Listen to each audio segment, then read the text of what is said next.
श्रीमहाकालभैरवकवचम् पठनात् कालिका देवी पठेत् कवचमुत्तमम् शृणुयाद्वा प्रयत्नेन सदानन्दमयो भवेत्।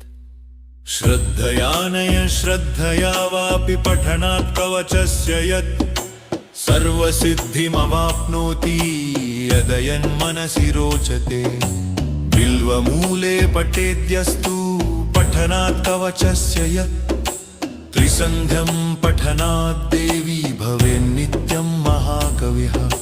तेलतेत् प्रोदुष्टस् कुमारी पूजयित्वा तु यः पठेद् भावतत्परः न किञ्चित् दुर्लभं तस्य दिवि वा भुवि मोदते।